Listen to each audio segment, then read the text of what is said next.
ಮೈಸೂರಿನಲ್ಲಿ ಕಂಬಳ ಮಾಡುವ ವಿಚಾರಕ್ಕೆ ಸರ್ಕಾರ ನಮಗೆ ನೀಡಿದೆ, ಈಗ ಪ್ರೊಸೀಡ್ ಆಗ್ತಾ ಇದೆ. ಹೌದು. ಒಂದು ಕಡೆಯಿಂದ ತುಂಬಾ ವಿರೋಧ ಇದೆ, ವಿಶೇಷವಾಗಿ ಮೈಸೂರು ಭಾಗದಲ್ಲಿ ವಿರೋಧ ಇದೆ. ಇದನ್ನು ಹೇಗೆ ನಿಭಾಯಿಸಿ ಮತ್ತು ಇದನ್ನು ಹೇಗೆ ಕನ್ವಿನ್ಸ್ ಮಾಡ್ತೀರಾ, ಹೇಗೆ?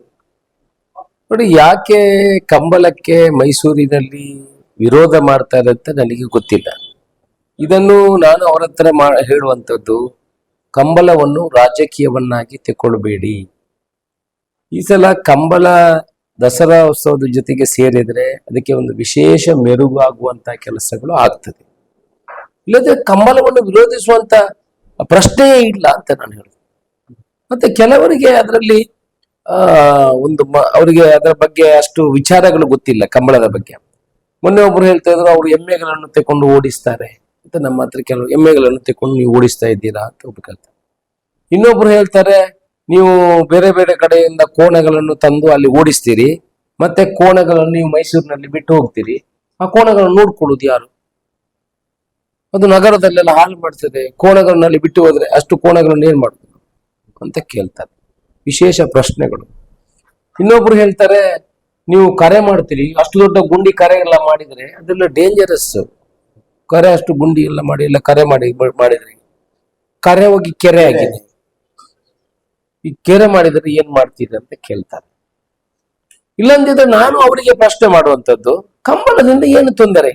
ಇದೊಂದು ಸಾಂಸ್ಕೃತಿಕ ಕ್ರೀಡೆ, ಇದನ್ನು ಯಾರಿಗೂ ಹಾರು ಮಾಡುವಂಥದ್ದಲ್ಲ. ಈಗ ದಸರಾ ಅವ್ರು ಹೇಳುವಂಥದ್ದು, ದಸರಾ ಹಿಂದಿನಿಂದ ಬಂದಂಥದ್ದು, ಅದರಲ್ಲಿ ಬೇರೆ ಬೇರೆ ಕ್ರೀಡೆಗಳನ್ನು ಸೇರಿಸಿಕೊಳ್ಳುವುದು ಬೇಡ ಅಂತ ಕೆಲವರ ಮನಸ್ಸಲ್ಲಿ ಅವ್ರು ಹೇಳುವಂಥದ್ದು. ಅವರು ಅದನ್ನು ವಿರೋಧ ಮಾಡ್ಲಿಕ್ಕೆ ಕಾರಣ ಯಾಕೆ? ದಸರಾ ಸಾಂಸ್ಕೃತಿಕ ಕ್ರೀಡೆ ಹಿಂದಿಂದ ನಡ್ಕೊಂಡು ಬಂದದ್ದು, ಅದರಲ್ಲಿ ಬೇರೆ ಬೇರೆ ವಿಚಾರಗಳನ್ನು ಸೇರಿಸಬಾರ್ದು, ಕಂಬಳ ನೀವು ಸಪರೇಟ್ ಮಾಡಿ ಅಂತ ಕೆಲವರು ಹೇಳ್ತಾರೆ. ಸ್ವಾಮಿ, ದಸರಾ 15 ವರ್ಷ, ನಾನು 30 ವರ್ಷದಿಂದ ದಸರಾ ನೋಡ್ತಾ ಇದ್ದವನು. ನಾನು ಅಲ್ಲೇ ಇದ್ದವನು ಮೈಸೂರಲ್ಲಿ. ಆಗ ದಸರಾ ಹೇಗಿತ್ತು, ಈಗ ದಸರಾ ಹೇಗಿದೆ?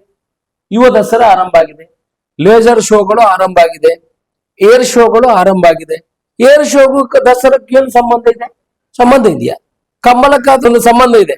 ಯಾಕಂದ್ರೆ ಹಿಂದಿನ ರಾಜಮನೆತನದವರು ಕೂಡ ಕೋಣಗಳಿಗೂ ಅದಕ್ಕೂ ಸಂಬಂಧ ಇರುವಂತದ್ದು, ಕುದುರೆಗಳು ಅದಕ್ಕೆ ಸಂಬಂಧ ಇರುವಂತದ್ದು. ಮತ್ತೆ ಇದೇನು ಡಿಸ್ಕೋ ಡ್ಯಾನ್ಸ್ ಮಾಡುವಂಥದ್ದಲ್ಲ. ಇವರು ಯಾವ್ಯಾವ ಆರ್ಕೆಸ್ಟ್ರಾವನ್ನು, ನಾರ್ದರ್ನ್ ಆರ್ಕೆಸ್ಟ್ರಾವನ್ನೆಲ್ಲ ಅರೇಂಜ್ ಮಾಡ್ತಾರೆ. ಇದು ಕಲ್ಚರಲ್ ಗೇಮ್. ನಾನು ಕೇಳುವಂಥದ್ದು, ವಿರೋಧ ಮಾಡೋರಿಗೆ ಇದರಲ್ಲಿ ತೊಂದರೆ ಏನಿದೆ ಅಂತ ಹೇಳಬೇಕು. ಅದು ದಕ್ಷಿಣ ಕನ್ನಡದಲ್ಲೇ ಇರ್ಲಿ. ಈಗ ದಸರಾವನ್ನು ನಾವು ದಕ್ಷಿಣ ಕನ್ನಡದಲ್ಲಿ ಆಚರಣೆ ಮಾಡೋದಿಲ್ವಾ? ಪುತ್ತೂರಿನಲ್ಲಿ ಮಾಡಲ್ವಾ? ಉಡುಪಿಯಲ್ಲಿ ಮಾಡಲ್ವಾ? ಅವರ ಕರಗ ನೃತ್ಯವನ್ನು ನಾವು ಇಲ್ಲಿ ಮಾಡಲ್ವಾ? ಈಗ ಇದು ಏನಾದ್ರೂ ಒಂದು ವಿಶೇಷ ರೀತಿಯಂತದ್ದು, ಅದಕ್ಕೆ ತದ್ವಿರುದ್ಧವಾಗಿರುವಂತದ್ದು ಇದ್ರೆ ಆಯ್ತು, ಅದು ಮಾಡಬಾರ್ದು, ಅದಕ್ಕೆ ವಿರೋಧ ಇದೆ. ಇದು ಇತಿಹಾಸ ಇರುವಂತ ಒಂದು ಕ್ರೀಡೆ. ಮತ್ತೆ ಪ್ರಾಣಿಗಳಿಗೆ ಮತ್ತೆ ಮನುಷ್ಯರಿಗಿರುವಂತಹ ಸಂಬಂಧ ಎಷ್ಟೋ ಜನ ಮಾಡಬೇಕು ಅಂತ ಹೇಳ್ತಾರೆ. ಜನಗಳಿಗೆ ಕೆಲವರಿಗೆ ಏನಾಗಿದೆ, ಅಡ್ವರ್ಟೈಸ್ಮೆಂಟ್ ತಗೊಳ್ಳಿಕ್ಕೆ ನಾನು ಬೇಡ ಅಂತ, ನಾನು ಎಲ್ಲಾದ್ರೂ ಕೆಲವರು ಇದ್ರಲ್ಲೇನು ದುಡ್ಡು ಸಿಗ್ತದೆ ಅಂತ ತಿಳ್ಕೊಂಡಿದಾರ ಏನೋ ಗೊತ್ತಿಲ್ಲ ನನಗೆ. ಏನಾದ್ರೂ ಬೇಡ ಅಂತ ಹೇಳಿದ್ರೆ ಏನಾದ್ರೂ ವ್ಯವಸ್ಥೆಗಳು ಇದೆಯಾ ಅಂತ, ಆತರ ಏನಾದ್ರು ಇದೆಯಾ ಅಂತ ನನಗೆ ಗೊತ್ತಿಲ್ಲ. ಆ ಬೇಡ ಅಂತ ಹೇಳೋದಕ್ಕೆ ಉದ್ದೇಶ ಏನು ಇದೆ ಅಂತ ನನಗೆ ಗೊತ್ತಿಲ್ಲ. ಅದು ನಾವು ಕೂಡ ಅಲ್ಲಿಗೆ ಹೋಗಿ ದುಡ್ಡು ಮಾಡ್ಲಿಕ್ಕೆ ಅಂತ ಹೋಗುವಂತದ್ದು ಅಲ್ಲ. ನಾವು ನಮ್ಮ ಸಮಯ ಕೊಡಬೇಕು, ಹೋಗ್ಬೇಕು, ರಾತ್ರಿ ಹಗಲು ಪ್ರಯಾಣ ಮಾಡಬೇಕು. ಹೋಗುವಾಗ ನಮ್ಮ ಸಮಯ ಕೊಟ್ಟು ಖರ್ಚು ಮಾಡಿ, ಕೈಯಿಂದ ಖರ್ಚು ಮಾಡಿ ಅದನ್ನು ಮಾಡುವಂತದ್ದು. ಎಷ್ಟೋ ಜನ ಬರ್ಬೇಕಿದ್ರೆ ಅವರಿಗೂ ತೊಂದರೆ. ಅಲ್ಲಿ ಟೂರಿಸಂ ಇಂಪ್ರೂವ್ ಆಗ್ತದೆ. ಈಗಲೇ 600-700 ರೂಮ್ಗಳು ಬುಕ್ ಆಗಿದೆ. ಜನ ದಸರಾಕ್ಕೆ ಹೋಗ್ತಾರೆ. ದಸರಾ ಮಾಡುವಂತದ್ದು ಅಲ್ಟಿಮೇಟ್ ಒಂದು ದೇವಸ್ಥಾನದ ಅರಮನೆದು ಭಾಗ ಆದ್ರೆ ಒಂದು ಕಡೆ ಟೂರಿಸಂ ಅಭಿವೃದ್ಧಿ ಆಗ್ಬೇಕು ಅಂತ ಅವರ ದೃಷ್ಟಿಕೋನ. ಸರ್ಕಾರ ಅದಕ್ಕೆ ಒಪ್ಪಿಗೆ ಕೊಟ್ಟಿದೆ. ನಾನು ನಿಮ್ಮ ಮುಖಾಂತರ ಹೇಳುವಂತದ್ದು, ದಯಮಾಡಿ ಇದನ್ನು ತಿಳ್ಕೊಳ್ಳಿ. ಯಾವ ತೊಂದರೆ ನಿಮ್ಗೆ ತೊಂದರೆ ಆಗ್ತದೆ, ಅಲ್ಲಿ ಪರಿಸರಕ್ಕೆ ತೊಂದರೆ ಆಗ್ತದೆ, ಅಲ್ಲಿ ಜನರಿಗೆ ತೊಂದರೆ ಆಗ್ತದೆ ಅಲ್ಲ, ಏನಾದ್ರೂ ರಿಯಲ್ ಪ್ರಾಬ್ಲಮ್ಸ್ ಗಳು ಇದ್ರೆ ನಾವು ಕೂಡ ಕಂಬಳ ಮಾಡ್ಲಿಕ್ಕೆ ನಾವು ಆಸಕ್ತರಲ್ಲ. ಆದ್ರೆ ಅಲ್ಲಿ ಎಲ್ಲಾ ಜನ ನಮಗೂ ಕಾಲ್ ಬರ್ತಾರೆ, ಸರ್ ಮಾಡಿ. ಎಷ್ಟೋ ಬಿಜೆಪಿ ಪಕ್ಷದವರೇ ನಮಗೆ ಫೋನ್ ಮಾಡಿದ್ದಾರೆ, ಸರ್ ನೀವು ಕಂಬಳ ಮಾಡಿ, ನಮಗೆ ಕುಟುಂಬ ಸಮೇತರಾಗಿ ಬಂದು ದಕ್ಷಿಣ ಕನ್ನಡ ಜಿಲ್ಲೆಗೆ ಬಂದು ನೋಡ್ಲಿಕ್ಕೆ ಆಗೋದಿಲ್ಲ. ಆ ಭಾಗದವರೆಲ್ಲ ಬಂದು ನೋಡ್ತೇವೆ.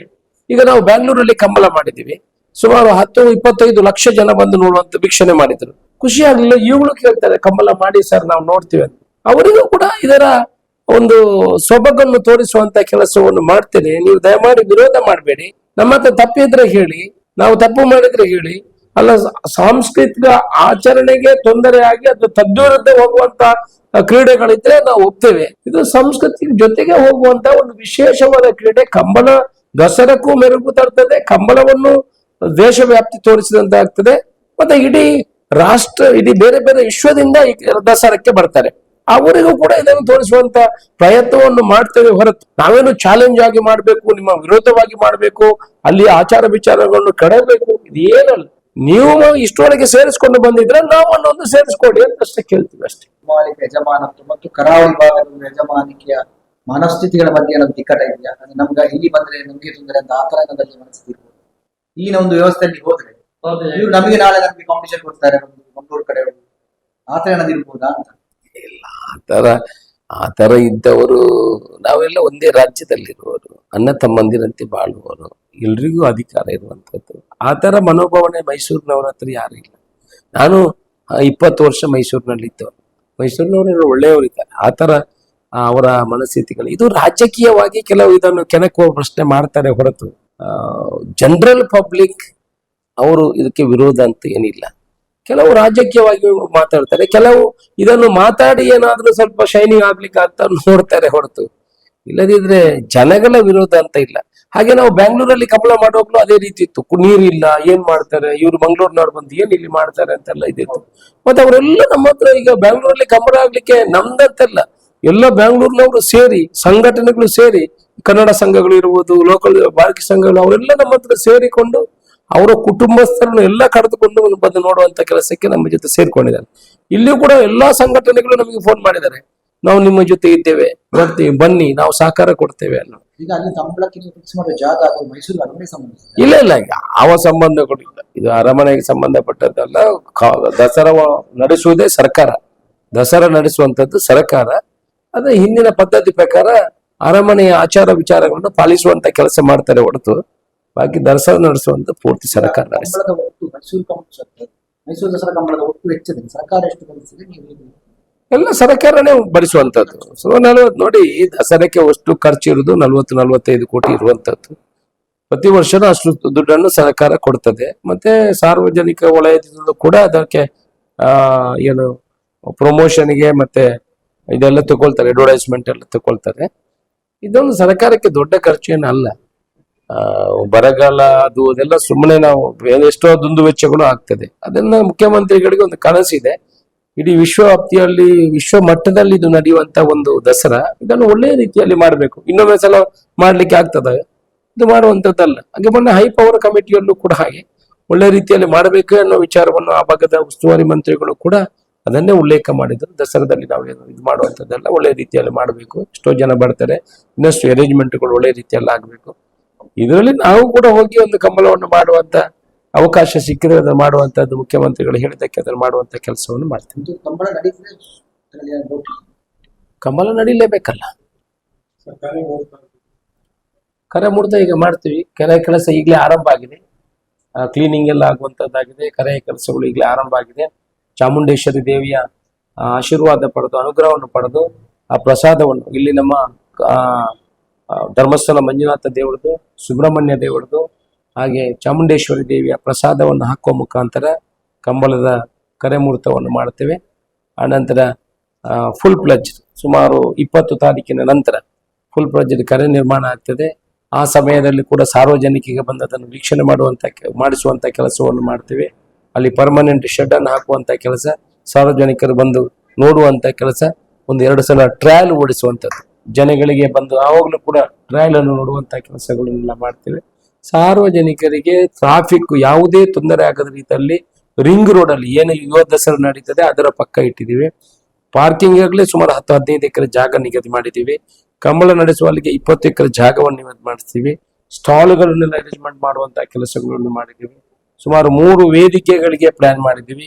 ಮಾಸ್ಟರ್ ಪ್ಲಾನ್ ಮಾಡಿ ಇಂಪೋಸ್ ಮಾಡಿ ಅದರ ಪ್ರಕಾರ ಹೇಗೆ ಜನ ಇಲ್ಲಿಂದ ಎಂಟ್ರಿ ಆಗಬೇಕು, ಇಲ್ಲಿಂದ ಎಕ್ಸಿಟ್ ಆಗಬೇಕು, ಕೋಣೆಗಳ ಝೋನ್ ಯಾವುದು, ಅದಕ್ಕೆ ಜನಗಳು ಹೋಗದಾಗಿ ಅದಕ್ಕೆ ವ್ಯವಸ್ಥೆ ಮಾಡುವುದು. ಮಂಜೋಟಿ ಓಡಿಸಿದ ಕೋಣೆಗಳು ವಾಪಸ್ ಹೋಗಲಿಕ್ಕೆ ಕೂಡ 20 ಫೀಟಿನ ಸಪರೇಟ್ ಟ್ರಾಕ್ಗಳನ್ನು ಎದುರುಗಡೆ ಮಾಡುವಂತ ಕೆಲಸವನ್ನು ಮಾಡಿದ್ದೀವಿ. ಎಲ್ಲ ಮಾಸ್ಟರ್ ಪ್ಲಾನ್ ಅಲ್ಲಿ ಹೇಗಿದೆ ಅದರ ಪ್ರಕಾರ ಮಾಡಿ ವ್ಯವಸ್ಥಿತವಾಗಿ ಎಲ್ಲ ಮೈಸೂರು ಆ ಭಾಗದ ಜನ ಹೇಳಬೇಕು, ಹೌದಪ್ಪ ಕಂಬಳ ಬಂದಿದೆ, ಇದು ಒಳ್ಳೇದಾಗಿದೆ, ನಮಗೆ ಖುಷಿ ಆಗಿದೆ, ಆಲ್ಮೋಸ್ಟ್ ಆಲ್ ಮತ್ತೇನಾಗುದು ಕಾರ್ಯಕ್ರಮ ಒಳ್ಳೇದಾಗಿದೆ, ಖುಷಿ ಆಗಿದೆ, ಅದನ್ನು ತೋರಿಸಿ ಅವರಿಗೆ ಆನಂದವನ್ನು ಉಣ್ಣಿಸುವಂತ ಕೆಲಸವನ್ನು. ಅದಕ್ಕೆ ಅಲ್ಲಿಯ ಕಂಬಳಕ್ಕಿಂತ ಬೇರೆ ಸಮಿತಿ ಮಾಡ್ತಾರೆ. ಹೌದು, DC ಅಧ್ಯಕ್ಷ ನಾನೇ ಕಂಬಳ ಸಮಿತಿಗೆ. ಮತ್ತೆ DC ಅವರ ಇದರಲ್ಲಿ ಒಂದು ಕಮಿಟಿಯನ್ನು ಮಾಡಿ ಇಲ್ಲಿಯವರನ್ನು ಕಮಿಟಿಗೆ ಸೇರಿಸಿ ಈಗಲೇ ಇವತ್ತು ಲಿಸ್ಟ್ ಅನ್ನು ಕಳಿಸ್ಕೊಡ್ತಾ ಇದ್ದೇನೆ ಮುಖ್ಯಮಂತ್ರಿಯವರಿಗೆ. ಮುಖ್ಯಮಂತ್ರಿಯವರು ನೋಟ್ ಕಳಿಸ್ತಾರೆ DC ಅವರಿಗೆ, ಆ ಮುಖಾಂತರ ಕಮಿಟಿಯನ್ನು ಮಾಡುವಂತ ಕೆಲಸವನ್ನು ಮಾಡ್ತೇವೆ. ಜಿಲ್ಲಾ ಕಂಬಳ ಸಮಿತಿಯಿಂದ ಕೆಲವು ಪ್ರಮುಖರನ್ನು ತಗೊಂಡು, ಕೋಣಗಳ ಮಾಲಕರನ್ನು ತಗೊಂಡು, ಕಂಬಳ ಆಯೋಜಕರನ್ನು ತಗೊಂಡು ಒಂದು ಕಮಿಟಿಯನ್ನು ಫಾರ್ಮ್ ಮಾಡಿ ಆ ಕಮಿಟಿ ಮುಖಾಂತರ ಇದನ್ನು ಮಾಡುವಂತ ಕೆಲಸವನ್ನು ಮಾಡ್ತೀವಿ. ಸುದ್ದಿ ಚಾನಲ್, ಕ್ಷಣ ಕ್ಷಣದ ಸುದ್ದಿಗಾಗಿ. 60 ವರ್ಷಗಳಿಂದ ಶಿಕ್ಷಣ ಕ್ಷೇತ್ರದಲ್ಲಿ ಅಪೂರ್ವ ಸಾಧನೆ ಮೆರೆಯುತ್ತಾ ಸದೃಢ ವಿದ್ಯಾರ್ಥಿ ಶಕ್ತಿಗಳಿಂದ ಸಮಾಜಕ್ಕೆ ನೀಡುತ್ತಿರುವ ಪುತ್ತೂರಿನ ಏಕೈಕ ವಿದ್ಯಾಸಂಸ್ಥೆ ವಿವೇಕಾನಂದ ಪದವಿ ಪೂರ್ವ ಕಾಲೇಜು. 98% ಅಧಿಕ ಅಂಕಗಳನ್ನು ಪಡೆದಿರುವ ವಿದ್ಯಾರ್ಥಿಗಳಿಗೆ ಉಚಿತ ಶಿಕ್ಷಣ, ರಾಷ್ಟ್ರ ಅಂತಾರಾಷ್ಟ್ರೀಯ ಮಟ್ಟದ ಸಾಧಕ ವಿದ್ಯಾರ್ಥಿಗಳಿಗೆ ಶುಲ್ಕದಲ್ಲಿ ರಿಯಾಯಿತಿ, ಅನುಭವಿ ಅಧ್ಯಾಪಕ ವೃಂದ, ವಿಶಾಲವಾದ ಪ್ರಯೋಗಾಲಯ, ಗ್ರಂಥಾಲಯ, ನೀಟ್, ಜೆಇಇ, ಸಿಇಟಿ ಹಾಗೂ ಸಿಎ ಫೌಂಡೇಶನ್ ಕೋರ್ಸ್ಗಳಿಗೆ ತರಬೇತಿ, IAS, IPS ನಂತಹ ಸ್ಪರ್ಧಾತ್ಮಕ ಪರೀಕ್ಷೆಗಳಿಗೆ ತರಬೇತಿ, ವಾಣಿಜ್ಯ ವಿಭಾಗದ ವಿದ್ಯಾರ್ಥಿಗಳಿಗಾಗಿ CSEET ಹಾಗೂ ಸರ್ಟಿಫಿಕೇಟ್ ಕೋರ್ಸ್ಗಳಿಗೆ ತರಬೇತಿ, ವಿಕಸನ ಟಿವಿ ಹಾಗೂ radio Panchajanya 90.8 FM, college bus ವ್ಯವಸ್ಥೆ, ಕ್ರೀಡೆಗೆ ಒತ್ತು ಕೊಟ್ಟು ವಿಶಾಲವಾದ ಕ್ರೀಡಾಂಗಣ, ವಿದ್ಯಾರ್ಥಿನಿಯರಿಗಾಗಿ ಕಾಲೇಜ್ ಕ್ಯಾಂಪಸ್ನಲ್ಲೇ ಪ್ರತ್ಯೇಕ ವಸತಿ ನಿಲಯಗಳು, ಅರ್ಹ ಬಡ ಪ್ರತಿಭಾವಂತ ವಿದ್ಯಾರ್ಥಿಗಳಿಗಾಗಿ ಹಲವು ವಿದ್ಯಾರ್ಥಿ ವೇತನಗಳು, ರಾಷ್ಟ್ರ ಅಂತಾರಾಷ್ಟ್ರೀಯ ಮಟ್ಟದಲ್ಲಿ ವಿದ್ಯಾರ್ಥಿಗಳ ಸತತ ಸಾಧನೆ. ನಮ್ಮಲ್ಲಿ ಲಭ್ಯವಿರುವ ಕೋರ್ಸ್ಗಳು: ವಿಜ್ಞಾನ ವಿಭಾಗ, PCMB, PCMC, PCMS, PCMA, ವಾಣಿಜ್ಯ ವಿಭಾಗ, SCBA, SCBA, ECBA, ಕಲಾ ವಿಭಾಗ, HEPS. ವಿವೇಕಾನಂದ ಪದವಿ ಪೂರ್ವ ಕಾಲೇಜು, ನೆಹರು ನಗರ, ಪುತ್ತೂರು. 8073700468, 8105072386.